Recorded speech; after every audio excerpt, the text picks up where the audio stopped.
गधा कहीं के भाग।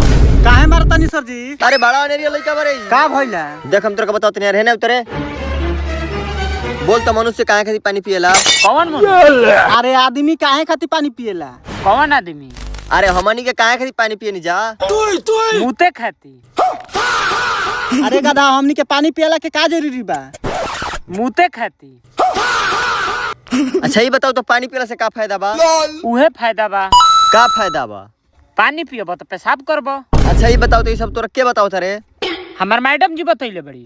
जो अपना मैडम जी पढ़िए हमारे महीने का ट्यूशन फीस दे दी। आके हमारे द्वार पे हमारा बाबू से पैसा मांग ली। हम अपन कापी लेके जाते हैं। चल हम तेरा बाबू हुरिया वहीं चलता नहीं। चलो चलो।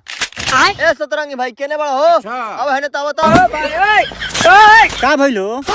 ए सतरंगी भाई देखो तू हमार बचपन के दोस्त हो ऐसे तरह काम बताते नहीं। इ तार लइका पढ़े वाला नहीं खी। पक्का मान ले बड़ा कि ना पढ़ी? ना एकरा कम लिखी देता नहीं कि ना पढ़ी। एकर से हम पूछे नहीं कि बताओ आदमी काहे पानी पिएला तो कहता मुते खा। काहे ना हमनी के लइका साफ बुरबके बा। ए बुआ आदमी मुते खातिर ना होगे खातिर पानी पिएला कि मैदान साफ उतरी। ए सतरंगी भाई तार गोल के गोल तो भकोले बा। धरा ही बंदूक दूना के गोली मार दो।